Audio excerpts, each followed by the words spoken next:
Hello and welcome to the Cutie Art Crusaders, episode 115 for September 23rd, 2014. I don't think I've realized up until now how many numbers that is in a row. That's kind of weird. Anyways, my name is Rainbow Plasma. I'm the organizer and this week's editor of the podcast, and today I'm joined by... Burn to One, the special guest coordinator. I'm FlutterGuy317 and I'm the media manager for the podcast. I'm Atmospark. I do questions and DeviantArt stuff and other such things. Yay! Yeah. Alright, I'm not even going to mention the 2-second silence there. No. Great. It happens. This morning, I woke up, guys, and I walked outside of my house and I sent you guys a text message. Mm-hmm. And the reason was because today, as of recording, it's September the 19th. And this morning I walked outside and there was frost on the ground Yes. and on the rooftops. And I hate living where I live. It was, 1 degree? I took a screenshot on my phone of the temperature and it was 1 degree outside. That being said, it did warm up later in the day though. But, man, it's like winter already and like, it's September. I'm so sad. I know. It's awful. Yeah, It's awful. and then meanwhile Joel's over there in this, heat. It's been and so stuff. hot this week. Speaking of sad.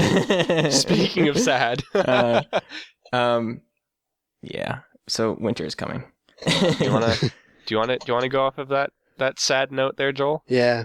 So the convention that I was mentioning last week or the week before, Sydney, has been cancelled.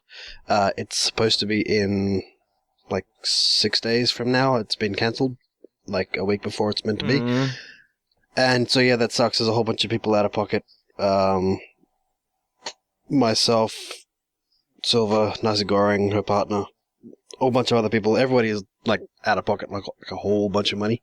And like the refunds for it, they're going to be refunding 70 cents on the dollar, so 70%. And I mean, that's just considering tickets, right? Because like Yeah. people will look at that and they'll say like, oh, you'll get the tickets refunded mostly, it won't be a big deal. But it's like, and people also booked planes that you can't just Exactly. go back on. There's plane And tickets, people also booked there's hotels that you can't just go hotels, back on. accommodation, there's all sorts of stuff. And then people who would be selling stuff, like the vendors there, made all this extra product that they haven't taken commissions because they've been making all this stuff to sell. Now they can't sell it because there's not going to be somewhere to sell it. Yeah. Yeah, and like a lot of people like take a loss at the beginning in order to print all that stuff, and then they make it back at the con itself. So It kind of sucks that it's such short notice because, all these plans are already made, and it's like now to have to cancel and undo those things is kind of a pain. Yeah. I mean, okay, here's the deal. I've heard people saying like, don't be too harsh on the guys. Like they tried to make something big and they couldn't scrounge up the money. So at the very least, they canceled it and it didn't turn into some sort of like Las Pegasus Unicon kind of thing, right? I've heard that a lot. Yeah. And to that, you know what? I say forget that notion because I still think that it's a crappy thing to do. And this comes back not to say that they're crappy people, but it comes back to the same notion I've been saying for years that people are trying to do too much. Like I even talked about Sydney in a good light because he was only 2 days long, right? Right. Mm-hmm. Yeah. Yep. Yeah, and I said it's a good idea to start that way. You start small, and then you grow yourself up when you can handle it. And I don't know, it's just like, they talked about the fact that they didn't have enough money to like, based on ticket sales. It's like you have to account for that, you have to, like there's too many of these pony conventions that go on where people try to be the next big thing, like the biggest con in X. Yeah. And it leads to stuff like this. And it's unfortunate that it had to happen. And, I obviously like think it's a really crappy thing and I'm not like mad at anyone. I would probably be mad if I actually sunk money into it. That's for sure.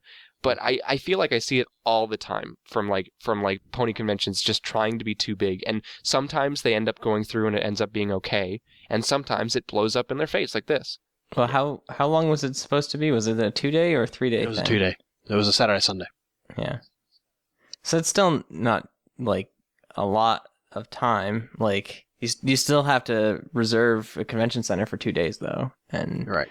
That's a big deal. A lot of money. So That's a really big deal. And I mean, this was their first year doing it, right? Mm-hmm. Yeah, this is their startup. Yeah. Like, Yep. it's the whole scenario sucks. It's one of the scenarios where it's like no one wins, but I feel like there's a correct way and a professional way to handle something like this, especially on a scale like this where you affect so many people and so many lives.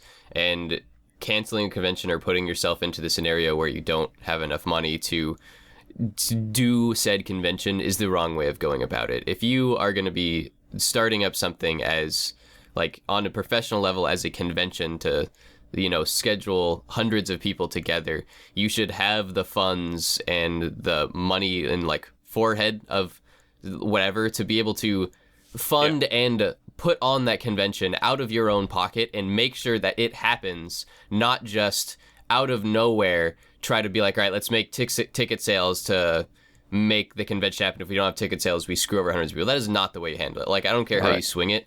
As a professional, like, doing something on that large of a scale, you have no right to be able to schedule something and then be like, welp, we didn't make enough. You guys are all screwed. I feel like that is completely the wrong way to do it.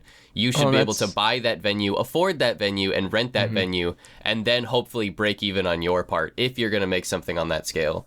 It's an investment, and if you invest in the wrong thing, then it's the same mentality. Not to go off on too much tangent because we're already talking too much about this, but it's the same idea as a Kickstarter. You know, like you have to invest money into it, and you might lose that money, but at the end of the day, like it's just not the same as just like trying something and seeing if it'll work. Like there's bigger implications to that. Like too. there's can be different from like a Kickstarter thing and like something that's crowdfunded to where hopefully you make that goal, or something like a convention where like it has to happen.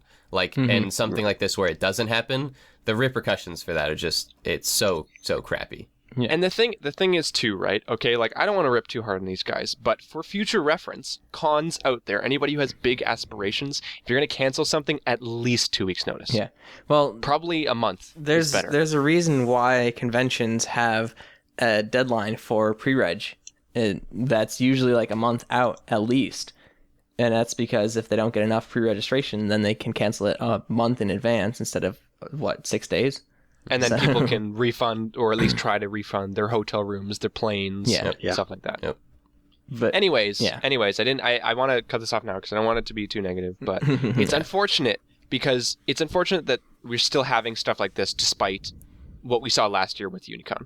Yeah. It's really unfortunate because I thought that would kick a lot of people into shape, and I think I thought it would teach people, and especially like DashCon happened this summer. DashCon. Like DashCon and Unicon and a bunch of these cons that people try to organize by themselves and it doesn't end up working. Yeah. Like it's serious business, and you have to treat it super seriously, and you have to be able to take those losses. Yeah. Anyhow, on a better note, yeah. on a better note, we got some fan art. Yay! So, and I think you mentioned last week that you wanted to feature it more, Ted. Yeah. And I agree, so let's throw it up on the screen for everyone right now. So we got one piece of fan art from the Little Dixie for our 1,000 Deviant Art watchers, which is amazing. So thank you so much. And it's a piece of art showing us around the Deviant Art logo, which is really cool. Yeah, it looks like it's done like traditionally. I personally think that DeviantArt should make the DeviantArt logo for a day. Yeah, we'll send them a memo. It's really cool. It looks like it's traditionally done. Mm-hmm. Yeah. Yeah, it looks like it's done with pencils or crayons. Yeah, thanks so much. Yeah, thank you. And if anyone else wants to send in some stuff, we will feature it. Ted's I'm being all cat scratch here. It's great. I'm trying to, just chill. Need some love. Yeah. Yeah, for sure. No, we definitely want to spread some love to you guys out there who are making us awesome stuff. And Little Dixie's made like a bunch of stuff for us. So you're awesome. Like if that'd be a thing where we shout out fan art more, that'd be nice. Yeah. I think so. And I think at some point, hopefully in the near future, we might end up doing another fan-generated episode like our crab battle. Yeah, yeah. But for fan art itself, I think working this into the regular show on a more consistent basis is a cool little thing. So look out for more of that in the future if we get more. So yeah, definitely. Anyways, we got some art to get to. We hit the 10-minute mark. That means we can't be funny anymore. We have to be serious. Have to be all serious and artsy. Yeah. Although I guess we've kind of been serious already. Yeah, I know. I'm all sorry like for down. that serious tone. Let's bring it back up with some art. So we're All gonna, right. we're gonna do the same thing that we've been doing. Once again, if you haven't been watching for the past couple of weeks, we're no longer doing just themes and just guests.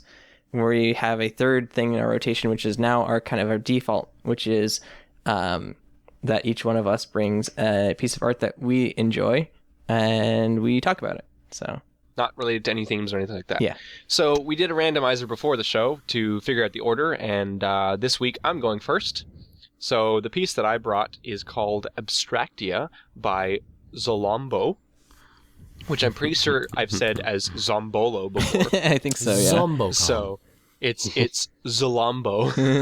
You can do anything. And this is a really, really interesting piece because it's I don't really know what to call it, Bernd, and I'd like to hear your kind of opinion on it a little bit more, just because I don't think it's abstract, even though it's called Abstractia.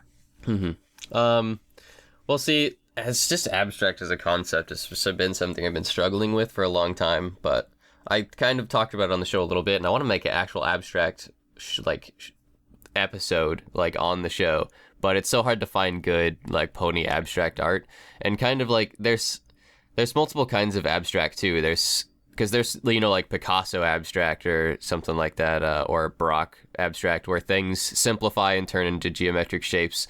But there's also just I forget the term, but just abstract painting. There's more to it, but where it's paint is just becomes the substance you're looking at, and you're looking at nothing more than that. So if we were to just take Celestia out of this picture and it was just colors and shapes the background is, that would be kind of this abstract expression or whatever the heck that term that I don't understand, where we're purely just looking at the colors and the shapes and how they interact, and that's what we're looking at. We're not even looking at the concept of a pony, and the fact that it is the colors of Celestia would be something that ties it into the show. So something like that. So you could definitely call this stuff in the background abstract, but the pony itself, how it is painted, isn't inherently an abstract concept. It is it's an illustrated character. I would think of this more as almost like a modern glitch art, it's really computer generated. I think the character herself is supposed to be a robot, and it's definitely very high-techy. It's definitely strange and out there, but I just have this kind of concept for what abstract is, and it's not just cool effects on a on different colors. Well, it has some sort of representation that is not immediate to you, Well, yes and no.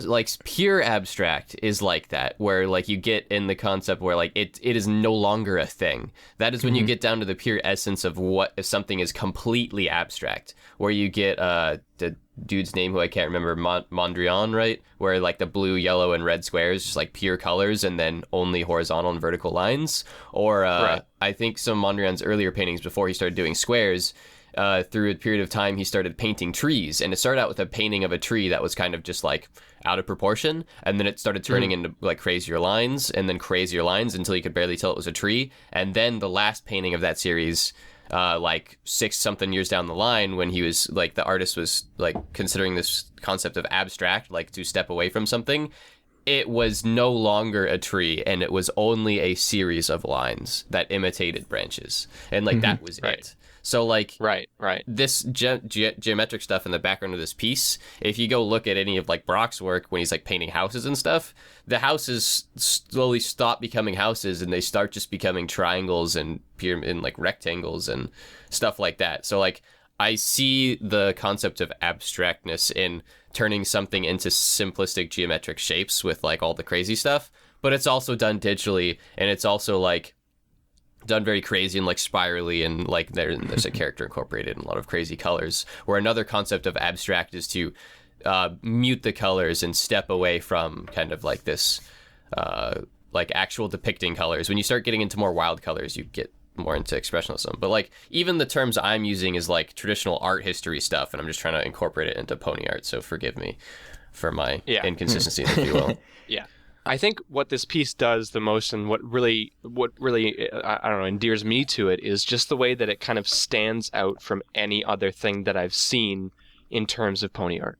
Like, it really does, like, really, like everything we've seen up to this point has had a very kind of clear goal, and oftentimes they'll mix in messages behind the scenes or other things like that, but like this one is just, it's very different from a lot of different stuff that I've seen, and that really interests me because oftentimes different is like strange anatomy, you know, and like and like trying to get the viewer to have a certain emotional reaction to it being different. But in this one, it's like, here's the anatomy, it's right there. Everything around you is broken and shredded and glassy and different, you know? Yeah, Well, I like that too. It's interesting because it's almost like Celestia is becoming more abstract as you go away from her, because she's kind of like breaking apart into these different colors and stuff like that. And I can see definitely, Vern, like where you're coming from, where the background could be very much considered geometrically abstract art, because it is literally just like triangles and trapezoids of colors that you kind of get the hint of what they're supposed to be, but it's like no longer takes something form. we can all try is just put your hand over Celestia so you can no longer see her, and just look at the colors and shapes around your hand. Like, that's kind of the concept, is like what that facility does for you. But then when you place Celestia there, it now has a subject. Yeah. So it could be kind of like a journey into abstractionism almost, by sure. Celestia I can dig melting. that. Interesting. I also think it's really cool because and this really shows you how much like our brains fill in things. There's almost like two subjects in this piece, because you've got the character on the right hand side, and then you've got this kind of like pink orb on the left hand side that you're drawn into, because around it, you know, you start underneath it and you go up around the left and up above it. You've got this like semicircle, or almost like a full circle, like around this pink part of the piece, and because of how circular it is, it kind of draws you into it and makes you have like a large focus on that like pink point, that pink ball. See, that right there is how you would talk about abstraction. Like, that's perfect. Like, you're looking at this subject and this color and this imagery like in the background, and like what it does for you visually. Like, that, like right there is the essence of what like artists want to do with abstraction. So like, I would definitely say it's perfectly fine to say that I say words too much. It doesn't matter. You say too much. It's perfectly fine to say that like the background is like some sort of abstraction, and then like you have a character. Like, the art doesn't have to be absolute. For it to be like an abstract piece, like, you don't have to not have a character, you know what I mean? Like, no one's telling you that. Yeah. It's just that the background is definitely, I would agree, some kind of like abstraction of like shape and color, and then it has so like a unique drawing of Celestia in it that's kind of like high-techy robot-y and stuff, which is unique in itself. And like, that's totally fine. It's totally cool. We're not saying that this can't be abstract because it has a pony. Shame on you. Right. And like Ted said, you know, there is that sense of the geometric shapes are tiny near her, and then as it goes out, it's almost like they're breaking away from her, which is a cool concept as well. Well, I think the whole inclusion of this character almost makes this more appealing to someone like me who doesn't really understand a lot of abstract art, because it kind of gets you thinking more on the lines of like what artists go through when they're trying to create abstractionism, and like how the whole process, like you were saying with who was it, Mondrian, I think. Mondrian, yeah. Mondrian. How Mondrian. Yep. How he progressively got more and more abstract. You can kind of see that in just this one piece of art, because you start with Celestia, who isn't really that abstract, and then you kind of move outwards, and to me it kind of like, I don't know, it gives me more to work off of, which is it's like a gateway into the abstract world. Yeah. Oh boy, now we're gonna like dive right into all abstract art. Yeah. Mondrian's very, very cool. If you guys are at all interested in that name that I threw out earlier, that was an artist we focused on in art history. Just Google Mondrian and you'll see all of his squares, and then you can just Google Mondrian tree, and like, it's really, really simple. You could do that yourself, and you'll see the tree that he painted was very colorful, and then it turned more gray, lost its colors, and then lost the part where it's a tree entirely, and it just became a rectangular painting of lines. But cool stuff. You should go do that. Yeah, definitely. All right, we're going to move on to the next piece, and thanks to random.org, I was chosen next. We are not sponsored by random.org, by the way. Let's just go in order this episode. I missed the order. I know. Wait, that means I'm next. No, whatever. Go ahead. Nope. You're last. You're last. So the piece of art that I brought to the table is called Crossing by AJVL, otherwise known as Aaron JVL. And this was actually created last week. So it's a fairly recent piece, but I saw it in my DeviantArt feed, and I really like it. I really enjoy AJVL's style. He's got a very painterly style to his art, and this one kind of caught me by surprise because he usually does these orangey, like very warm pieces, and this is very blue and purpley. It's still fairly warm for a blue purple piece, but I don't know, it's just different from his usual stuff. It's also obviously like a polar opposite of the last one that we looked at, which was Yeah. all random stuff, and this one was a very painterly, sort of almost like a photograph type thing. Yeah. See, something funny is that you mentioned in like before the show, and I think you just mentioned now, but I was kind of looking at the art, is that like the focus on this piece isn't like that. It isn't blue and orange, which like AJVL is like famous for, with the clouds, like the blue and the orange, whatever that we always talk about, because I'm a huge fan of it. But I would even argue that this piece again is still done in blue and orange, but instead of like the huge focus being on both blue and orange, it's all on blue as like the major color. And then orange, instead of existing as a very vibrant hue, is very extremely muted. And like when I was taking color theory, that was like a big thing we talked about, is when you're doing complements, you don't always have to have like the complement of that color as a bright existing color. It can be something that is muted and dulled, and when you put them together, creates kind of like a harmony with color. So like places where orange stands out the most is like, look at the grass on the ground. You'll see little highlights of like a brown almost, but it is actually like an orange. It's just a very dark orange. But when you take the lightness out of orange, you basically get brown, like a dark brown. So like the rocks as well behind Verdi, they're still orange in there in those rocks, like used to shade them and like make highlights and colors on them and things like that. And in the trees as well, kind of where the light is shining on the tree in the midground there, like that's like very, again, like muted orange mixed in with the blues. And like as you step back, there's still little touches of orange, like dark colors of orange, like in the trees and stuff. And so like it's there, it exists, and it's like working with the blue. But this piece, like as you said, it's so like cold and wintry. It's like super different from the stuff we're used to seeing like JVL make. And he's becoming such a good digital painter, dude. It's it's really awesome to see him like keep making work. He's always been really awesome at doing backgrounds, I find, and kind of environments. He's always had a huge, like a huge head start in terms of that. Especially, we were featuring him 2 years ago, and the dude has improved since then. He was amazing back then. Something that I thought was really cool was I was noticing over on the right-hand side, not of the piece, but on DeviantArt from the more like his, there's a couple pieces of his that contain blue in them, and where the blue is the big focus.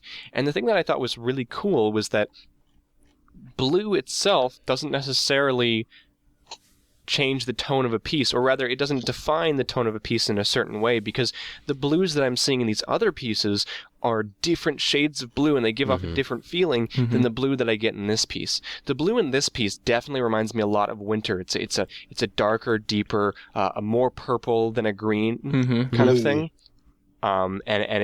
And it kind of plays into the fact that we've got Rarity there, and she's purple, and so the background kind of almost shifts to be more of a purple than a blue. But I'm looking at these other pieces, and they've got blue as a huge focus, but it's almost like it's a warmer blue. So I mean, we've talked about this before, but just because a color is quote unquote warm or quote unquote cool does not mean that it can't play other parts, and it's all about how you use them, what shades to use. There's so many more colors out there than just like, oh, here's my 64 box of crayons, Yeah, see, it's interesting because to me, this piece feels fairly warm, even though it is in the winter, just because I think of the mix of purples and the oranges and stuff like that.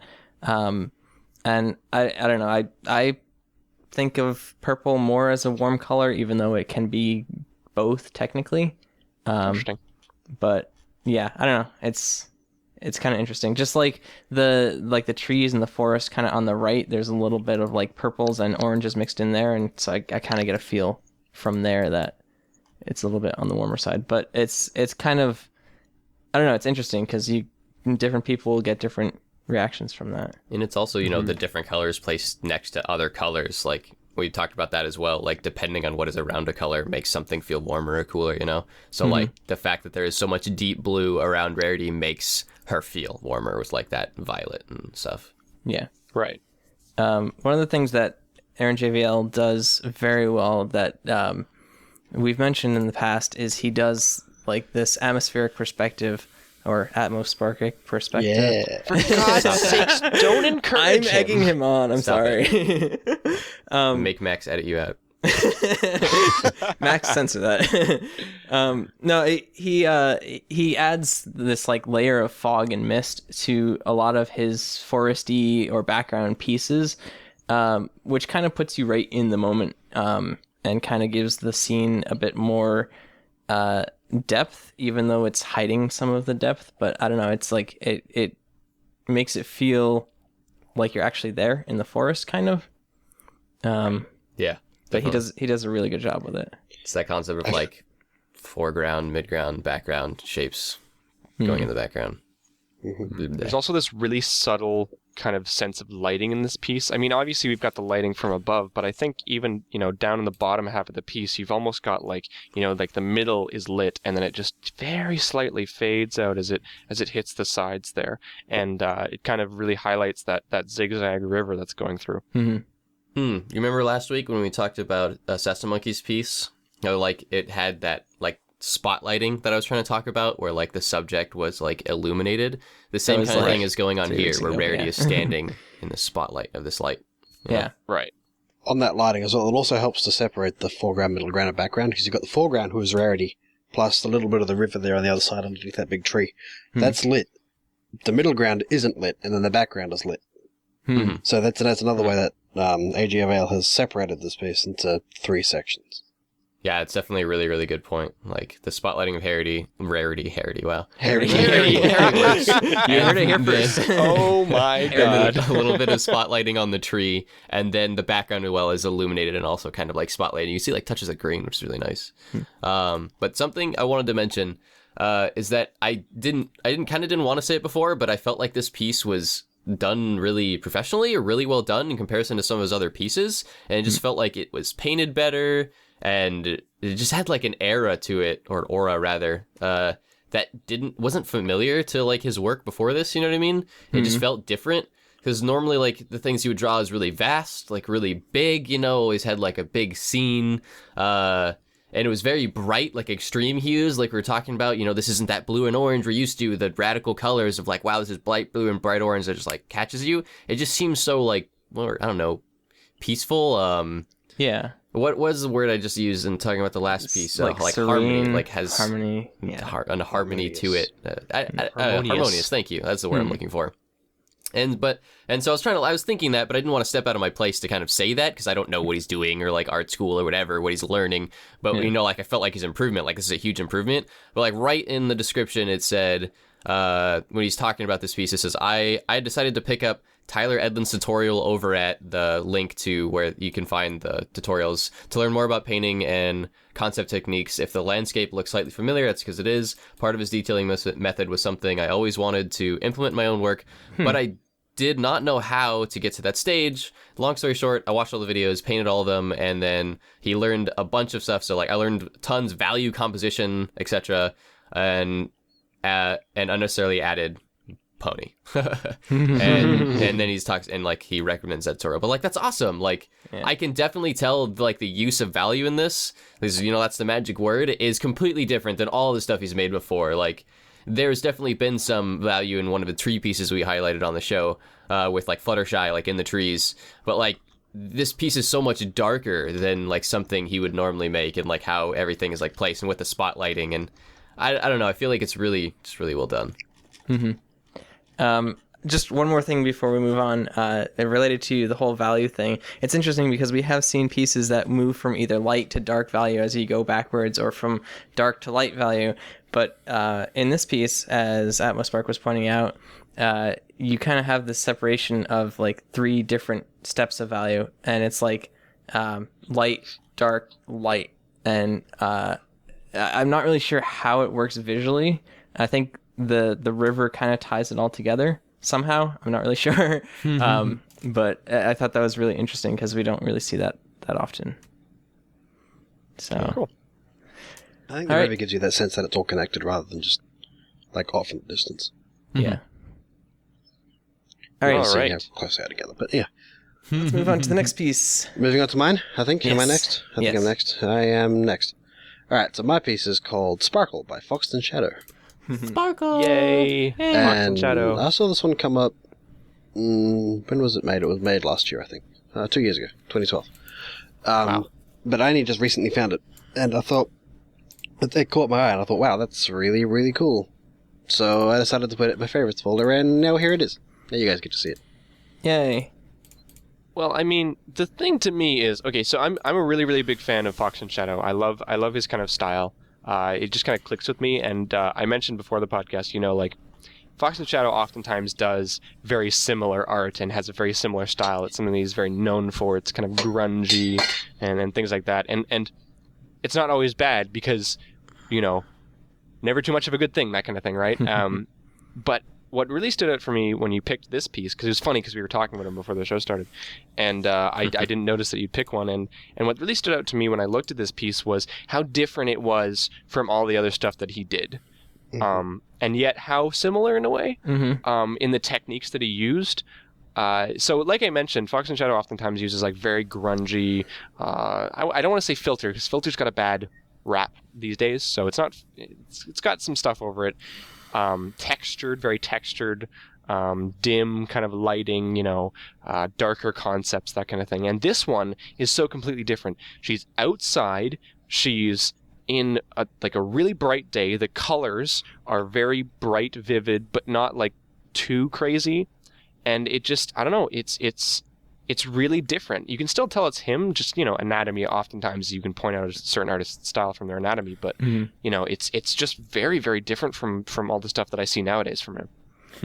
Yeah, I was going to say the pony design is fairly similar to what he draws nowadays, but it has evolved. Like, the face definitely has, he's gotten better at drawing faces and stuff, but you can definitely tell that it's his style.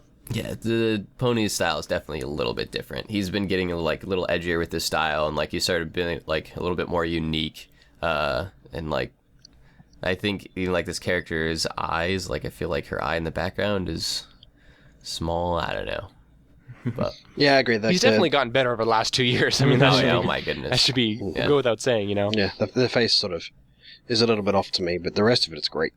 Mm-hmm. Oh yeah. Yeah, and I mean, there's lots of forced perspective, or whatever the heck you want to call it. Yeah. Tilted camera, diagonals from the ground up. It's a crazy camera, and I know you love crazy cameras. I do like crazy cameras. This piece is actually just kind of really funny to me. Just looking at this scene, and as it is, it has all these crazy action lines and scribbles and sparkles up and above, Twilight Sparkle, and that's the name of the piece, Sparkle, and it's all these crazy lines going on, and she's exploding with power, and grass is shooting out of the scene. But she's not doing anything. She's just kind of she's posing. You know what I mean? Yeah. She's just standing there with one leg up, I'm posed. It's she's a model or something. And it's oh, Twilight, she did the look, she did Magnum. And it's energy explodes out and sparkles everywhere. Oh my God, it's beautiful. Her pose is kind of oh, I don't really care. She's being very flippant. Yeah. So it's she's hit the maximum I don't care point, and it's just the universe is oh my God, nobody's not cared this much. I feel It's this funny piece 'cause- is just really comical and posed. Yeah, it's funny because he says in the description, personally, it looks very anime-like to me.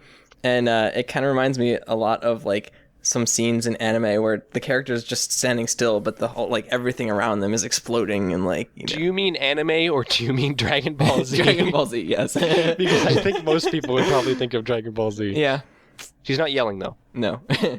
See, I think needs this is a- also one of those testaments to Fox and Shadow, just getting better, at doing art and awesome stuff. So like this is an epic drawing. Like Fox and Shadow just got better at like making epic drawings. You know what I mean? Like with the Octavia and like the lava and everything. Like it's just Octavia standing there like playing a cello, but it looks epic. Where in this one, like I'm kind of looking at it and just like Twilight Sparkle posing and like there's lines and like it kind of like built on this like what makes an epic piece like a Fox and Shadow piece. You know?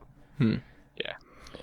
It's interesting. The whole like circular nature of the piece is kind of unique. I don't think I've seen it really much in any other pony art. But just like I don't know if it's the framing or the composition. I guess it relates to framing. Because it's like all these grass and dirt lines kind of circling Twilight, and there's even some magic lines from her. So she is like doing something, but she's like so nonchalant about it. Yeah. Yeah. Something else I like about it is all the clouds point to her, so they all disappear into the background behind her as opposed to be behind somewhere else in the scene. Oh yeah, So that it is sort a of very nice draws touch. your eye down to her. Yeah. Definitely. There's a lot of like not so subtle things that kind of push your focus right to her. And I guess that kind of goes back to the whole styling that Fox and Shadow was trying to use in this piece, in like the whole anime / Dragon Ball Z thing, that a lot of times focal pointers are not subtle in those kind of mediums. Yep. So, yeah. Interesting. He's also got some like artificial lens flares, Yeah. which is interesting. Like he didn't want to use any lens flare tools, but he made them himself. There's sparkles, man. Sparkle. Yeah. Sparkle, sparkle. Sparkle, sparkle. Sparkle, sparkle. Compliments, You please. parrots, Christ. Yeah. But yeah, a lot of action, a lot of cool stuff going on. Definitely check out Fox and Shadow's work too, because you can see like the whole timeline of his work. And he's definitely one of those artists that have kind of progressed through their art. Like we see a lot of artists grow, but he's been at this for what now, like 3 years, basically since the beginning. Yep. So Yep. yeah. Also, warning. His gallery's 18 plus, so there's your warning. So I'd let you know. Normally, I don't care and I don't say it, but if we're directing people to his gallery to go check out his gallery, I figured I might as well say it. Yeah. If you've got your There's your filter warning. on DeviantArt, you'll be sweet. Yep. Mhm. There you go. Mm-hmm. Cool. All right. Well, does anybody have anything else to say about this piece, or shall we move on to the It's last one? cool. Also, rule of thirds. All right. So let's move on to the last one then. Okay. Yep. All right. Burned. Oh, me. Okay. So the piece that I chose for this week was Pony Butt Coffee Time by Luminora. Luminora, right? Luminora. Did you say pony butt? Pony Buck. Yeah. Pony butt. Buck. Coffee time. Pony what I Bucks, heard. like Starbucks, you know? Starbuck. But it's Starbutt? Pony No. Butt. I'm definitely taking Joel's version with pony I'm butt. tired of coffee time. all of you. And anyway, the artist is Luminora, and the reason I chose this piece was I was like just looking through my DeviantArt watches to see if there's anything that like interesting like came up that I wanted to feature on the show, and Luminor actually made like another version of this piece, like a newer, updated version, and I was and like that actually has like a background in a scene. I'll put it on the screen for you.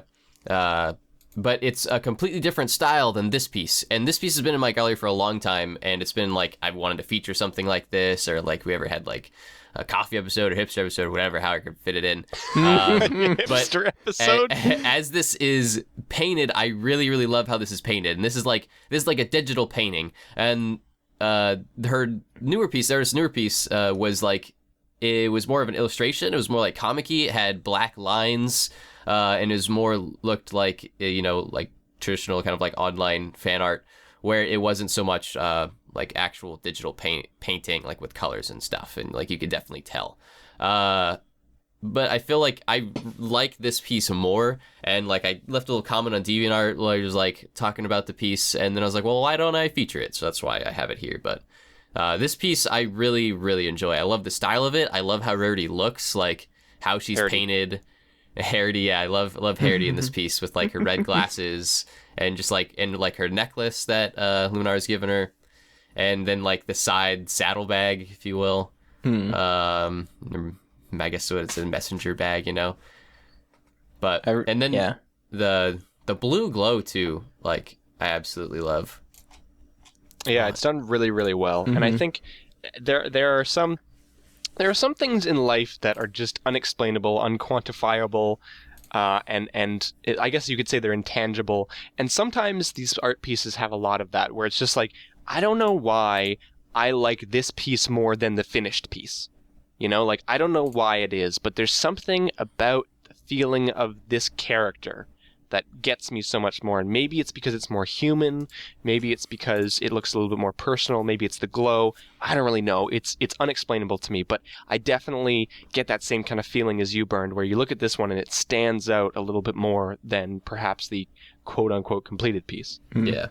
Like, because the completed piece has, like, a background, like, it has characters in the background, like, there's things going on, and it's not as painted, and, like, the magic and blue glow isn't like as big as a huge like corporation in the thing, and like I'm looking at the black outlines and like they're very sketchy, and like I can tell that they're not, you know, kind of like use that word again, like harmonious with like the rest of the piece, like that it kind of like distracts a little bit and detaches, and I'm looking more at how the piece is made rather than actually like at the actual piece.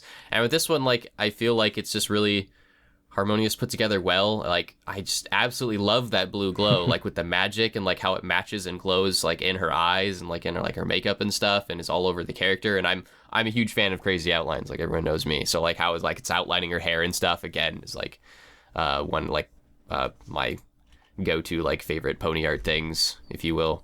And let me say, you know, I know that occasionally she does on the show a little bit, but I think the way that Harity is shown here with her accessories is just, I don't know, it's the little touches, I think, that are really, really pull things all together. And sometimes she'll pull out one of her giant hats for the show, but here is just like, there's just little touches that really, really help the character. You know, like her sewing glasses, the red glasses there, just a little necklace, not too gaudy, you know, just a little something, you know, looks to be a little piercing in the ear. Okay, she's got her bag, but it's off to the side. It's not like everything needs to be a focus. There's a lot of accessories, a lot of thought put into this, and I find it amazing that she has 4 accessories, 5 if you count the coffee, and it still doesn't seem overbearing.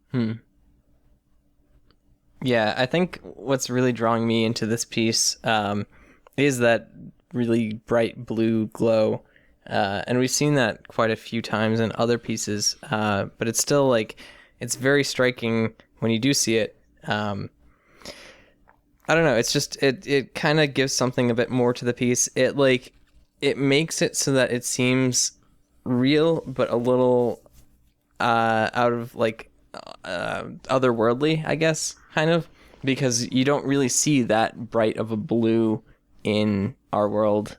Well, granted, you don't see magic in our world either, but you know. I don't know, it's something unique to art in general, and I really like seeing that, especially when it's done really well, like in this piece. Yeah. Here's a little touch that I think explains a little bit about why I like this piece more than the other one. Very, very subtle, but look at how open Rarity's eyes are in this piece compared to what I'll show on the screen. This other piece, you know, you can see more of the eyeshadow or whatever on this piece, and it's very subtle facial expressions that change the emotion that she's giving off. The first one looks like she's caring, she looks happy, you know, she looks very like carefree, and in the second one, I don't know, there's something else there, you know. She's a little bit more stern, she's a little bit more focused, you know, and she's happy, but it's almost like in a little bit of like a smug way. So but it's very subtle, and it comes from not only the angle that her body's at and the angle of her head, but also little things like how open her eyes are and the angle of her eyes and things like that. In the first piece, we have very curved, you know, eyelids, and in the second piece, it's much more sharp. It's much more kind of focused, and that gives you a kind of a sterner look to it. Her face is just done differently as well. It's like it's more elongated, like the eyes are also open, but they're also like much taller, and it's like it's a different style to the face. So like the newer piece is like it's a completely different kind of pony style, and you can see what I was talking about, where the piece incorporates a lot more black. Like black is like a heavy concept in the actual illustration of the characters and like in Rarity's hair and stuff. And where within the digital painting, like in the character, there is hardly any black. Like it's all like done in color, shaded in color. The shading's done in like pink, which is a really nice touch. You see that in the hair underneath the neck and in the legs. And like I really love that as well. And just the background like behind the character that is black, which normally I wouldn't like, but when this where it's just the subject is the character, like the character is painted amazingly, and that's what I'm looking at. And I love this style more, like the digital painting. Like I love seeing this in Luminar's work versus the kind of like illustrated black line character. Like I see so much of that where I don't know, it's almost I'm like now I'm getting in my preferences where it's like the artists can do what they want. Like don't listen to me, but It's true. I'll say that I'm a huge fan of this digital painting. I'd love to see more of it. Yeah. And Joel, you were saying something as well. Oh, sorry. Go ahead. Whoever. I was, but you talked over me. I was saying that with the faces, the thing that you were talking about, the expressions, in the first one, which is the one that we were talking about first, the first iteration of it, you can see she's kind of holding that coffee, and it looks like the lid's sort of like half coming off, so she's drinking it. In the first one, she's just bought it, so she hasn't drunk it yet. That's why she's not as happy. Huh. Okay. I like the interpretation of Harity in that one. Yeah. That's also why Harity's eyes are more open in that one, because she's more awake. Yeah. I see. I was going to say something else. In the first one that she made, the one with no background, the way that she's standing there looking at you, well, she's not even looking at you, she's looking sort of downwards, away from the viewer, but she has her head tilted, like puppies, and it's adorable. And that makes you think, that makes you realize, it makes you think it's more cuter because the head tilt thing. Yeah. Like It's amazing how little shifts can change an emotion of a piece so much. And one last little thing that I wanted to talk about in terms of the emotional and the positioning of like face and body and stuff like that. Look at how the body's aligned in the first one. Very front and center, looking right at you, but a little bit past you. And again, just kind of like imagine a person standing, right in front of you, looking at you, And then the second one, she's turned, but she's looking over at you, So it's almost like someone's at like a 45 or maybe a 30-degree angle to you and kind of turning their head towards you. It such a small little change, just not even like 100 pixels in something like this. And it completely changes, I think, the mood and the kind of tone and the subtle emotions in the piece that you get from kind of interacting with Harity back and forth. Yeah, go ahead. I was just gonna say, I feel like she's judging me more in the newer piece, and like more hipstery, I guess. Like I like that word. Apparently, Like, the second piece has become the hipster I piece. feel like it's proper to use. I mean, like a messenger bag, like red rimmed glasses, Starbucks coffee. Like it's very, going on that kind of like Seattle individual trope. Like I totally get Seattle coffee shop. She hasn't gone full Portland yet, but she'll get there. Yeah, definitely. Oh my goodness, and keep away the plaid shirts, Rarity, please. Anywho, no. You were saying like how the pose and like how the character feels is completely different, but it's so slight. Like it's much less personal. Like in the older painting, the painting I really enjoy, it's a lot more like intimate. It's much more personal. She's like facing you, like the viewer, like us looking at this piece. Like it is obviously direct that this character is like looking directly at us and like is full frontal to us. So you can tell that like we are like interacting with this character, like looking at this like the piece. Where in the newer one, like she is again like at an angle. She's placed in an environment. It's much less personal. She's like she's looking at you, like their eyes are directed at the viewer, which makes us look back at her. Like that's a big thing in art, like where eyes are placed, like what the character is doing is a huge thing of how we view the art. So the fact that she is again like looking at us, but just the fact that she's not straight up and center, like right in front of us, makes it so like it takes away that kind of like more personal, and it changes kind of like the expression and how it feels. Yeah, but both pieces I think are fantastic. But I really, really love the piece that I chose to highlight, which was the $20 coffee time, like the older original painting. Yeah. Fantastic Harity piece for sure. Bloody Harity. Darn it. All right. Well, that is all of our art for this week, guys. So I guess we should move on to the questiones. Hmm. I guess we should. Okay, so we're going to do 1 or 2 this week. Let's do 2. 2. Okay, we'll do 2. First question by Ramslack. What is your favorite picture that you have done? Okay, I got this one. This is easy. Mm. The Rainbow Dash one I did. I've said it like 8 times. Yeah. I made a Rainbow Dash piece. It took me 20 hours. It looks really good. I like it. Next. Bing, bang, boom. We're done here. Bish, bash, bosh. I'm gonna also go ahead with my Rainbow Dash piece from Equestria Girls, which is a shaded vector trace from the show. Yeah, I don't know. It was neat because I tried a lot of new shading techniques with it. So, yes. Brent, Also, I suppose we should link these in the doc. I'm going to. I'll get him. Your favorite picture you've done? The picture I'm like the painting or thing that I've done that I'm happiest with is the Blitz pony study I did, where it's like I basically just put my pony in the Blitz pony's picture and basically just painted it. That's kind of like a master study of Blitz pony's lounge life piece. That's in my DeviantArt gallery. Like I'm happiest with that the most out of like all the paintings I've done, I guess. Like when I walk by it, I smile. Yep. But cool. I also really like my vector of like rarity, but it's not. I don't know. Yeah, I don't know. I like those 2 pieces. My favorite vector, and then it's like I guess my favorite painting. And last but not least, Joel. My one is the one I made called How Cutie Are Made. It's like the backstory of my OC in an image. Plus there's also the story there. It's a really nice piece. Took me forever, and I like it. cool. And it's also 1920 by 1080. Oh, Yeah. Great for wallpapers. I make all of my wallpapers that size. Yeah. nice. Normally Good double that, choice.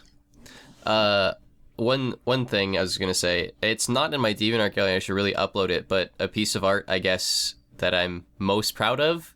So it's, I guess, maybe it's not my favorite, but it's definitely in like the piece that I'm most like proud of that I've made physically. It's an oil painting. It's original, so it's not like based on anything. It's not like fan art of a pony or something. But it's an abstract kind of piece that I had painted that I should probably get a picture of and put on the show, but that might be one of my favorites that I've done in my Did hallway. I see that when I visited you? I think I did. I think so. I don't know. Yeah. I should really put that in my DeviantArt gallery. But sorry, I'm going on a tangent. But it's my favorite original piece that I've done. It's not based on any pony thing. It's just like, it's one of the only art pieces I've ever done that stands alone by itself, that exists as an original. I don't know. Sorry. Either link it or get out. Sorry. Yeah, get that to me if you want me to put that on the show. Do it. Yeah, it actually made like the opening page, like page 2 of art publication we have at my college. And Cool. pretty proud of that. Cool. So, what is our second question for the day? Mr. QNUS Master. Second one is from Atako AP. Define perfection. Ooh. Now, is this in art or in everything? Because... No, I'm going to say art because... Just how about define perfection as a concept? Okay. Wikipedia. Yeah. Like, what is perfection okay, fine. to You want you? me to give you the Wikipedia definition because I've got it up here and I was going to use it. No, I don't want. with No. I don't want Wikipedia perfection. I want your definition of perfection, because like when I read this question, like a first thing to come to my mind is what like everyone's mother says, like nothing is perfect. Like that's like an unreachable concept. You know what I mean? Where like perfection is an unreachable concept that in like God's eye or something, like in our our perfect mind, like something that our mind's eye can see that is only perfect to that individual being, but is still an unreachable concept. So like define what is perfection to you, because like that's really what perfection is, because there is not one thing that can be considered perfect or like is the most like that like is that impossible perfection is what we as an individual define or as a society define as perfections. Like, what is it to you? You define it. Like, okay, Bernd, I'll answer you if you stop talking. I'm not done making my really long questions. Sakes. Not done yet. Okay. I need to counter how many times he said define perfection in that one rant. Done? Not done yet. No, I'm Okay. done. Go ahead. So, my definition of perfection doesn't come from a label of something, but rather a moment in time when complete contentment and satisfaction with something has occurred. So in that moment when you've reached nirvana about something, whether or not it's you're looking at a piece and it just everything clicks and you have that level of kind of complete satisfaction. Cool. I think I've figured out my definition of perfection, which is perfection is being imperfect, or the imperfect, basically. I am a big fan of like glitch music. I really enjoyed that Abstractia piece that you brought today. A lot of like painterly stuff that has like it's slightly off and it's not like super realistic and whatnot, but those give it character. They give the art character, they give music character, and like little things that are imperfect in life kind of give life character, and that makes it perfect. I can agree with that. Yeah, it's like, I can totally agree with that. Say you're in like a big romantic scene. You've got you and you've got someone else, and you're like together hugging in like the rain or whatever, and then somebody farts. It's fantastic. Joel's perfect, everybody. Oh, Farting in the my rain. God. I can Silver see. must be so happy. She is. She's over there giggling silently. Little did you know it was the other way around. There you go, folks. Joel's definition of perfection is farting in the rain. Joel, 2014. Well, my first thought was being in like a big empty cave that echoes and then farting really loudly so it sounds epic, but farting in the You rain have a works too. strange definition for perfection. Oh my goodness, I love that. You That's just great. imagine it was like Bernd, can you it's like top a farts in a growl. cave? I don't I'm think I pretty can. sure you can't I top don't farts think in a I cave. can top pina coladas and farting in the rain. That is not something I can do. I think that his definition of perfection is perfect. Yep, I agree. What defines perfection? What defines perfection for you? Not as in what the concept is, but what you define as perfection. What is perfection for you? Define me. it, Bernd. Come on, define it, Bernd. Come on. Quickly, I'd like you, no. Before you go on, Bernd, I'd just like to remind you that we're defining perfection here, and that the definition of perfection is what we're looking for, and it's from you specifically. That definition is what we're looking I for. hate all you guys. I can eat it. This is Bernd's perfection right here. We can go back to talking about Harity if you want. Anyway, me. So You are perfection. my definition, I guess, was kind of what I was slightly saying earlier when I was talking, like trying to state the question, or as I wanted the question to be, to get your guys' appropriate answers. Where like perfection is kind of, to me, it's this unreachable concept. It's kind of like a utopia, if you know what I mean by the definition of that word, where it is like, it is a thing that cannot exist. And it's the concept of something that cannot exist. So like that's what perfection is to me, is it's an unreachable thought or concept. So like it's kind of like something, everyone strives for, but is still impossible to reach because it can't be defined by one person's concept or feeling of like, oh, like this is perfect for me, or this is perfect for me, or whatever. It's that unreachable goal, I guess. But I really like Ted's definition too, where you find perfection in imperfections. Like that's, a humble way to think about it, and I really like that, and it's cute. But I think more exactly like perfection is kind of defined as that impossibility. Yeah. Yeah, I think Ted's definition is kind of like a heaven on earth concept, you know. Yeah, exactly. Mine's the more romantic definition, and I think yours is the more practical. I don't know, man. Did you hear Joel's? Mine's pretty romantic. Pretty romantic to me. Oh my goodness. May I mention that he is the only not single one, so he's obviously figured out something that we had. It's true. This is This true. is a good point. All right. When is it next scheduled to rain? Gotta go outside and start let her rip. I was gonna call this episode Harity, but I'm pretty sure I have to call it Farts in the Rain. Farting in the rain, dude. I'd already called it Harity, so I might have to fix it. Leave in it. the It'll rain, be a oh my surprise. All right, so Fart Man, do you want to fart our way through the plugs? I can do that. Alright, so we have a DeviantArt page, which is cutieartcrusaders.deviantart.com. We also Cutie have Fart Crusaders. cutiefartcrusaders.deviantart.com. We also have a Tumblr, which is cutiefartcrusaders.tumblr.com. On Facebook, we are Cutie Fart Crusaders. On the Twitter, we are at cutiefartcrusade. Which wouldn't actually work because it's too many letters. Right. Cutie It would be Fart Cutie Fart Crusade. Crusade. It would be. We also have a YouTube, which is youtube.com/Cutie Art Crusaders, I think, and I No, believe Cutie Fart Crusaders, you got it wrong again. Did I You miss any? said the Tumblr, right? Yep. Yeah. Okay, cool. It's all on the screen. Gmail. You can read. cutieartcrusaders.gmail.com. Yeah. I hope you can read unless you're not actually watching the video, which I know happens sometimes, so that's fair enough, I guess. Hey, don't make fun of the people who can't read. Okay. Privilege level check. How dare you have your reading privilege. All right, well, that is everything for this week, guys. I hope you guys have enjoyed it. I enjoyed it almost as much. Yeah, I think this is almost perfect. I think it needed a little bit more rain. Too many farts, honestly, so maybe come down on those a little bit. Yeah. Nah, But it's, yeah, it's those that's farts. everything. It's those farts that make this perfect, man. It's those imperfections. All right, well, on that perfectly farty moment, we're going to wrap up. So, thank you guys for watching. Whether or not you're on the live stream or on YouTube, we love you all the same. My name is Rainbow Plasma. My name is Burned01. My name is Flutterguy317. And I'm Admiral Fart. And we'll see you guys next week. Bye.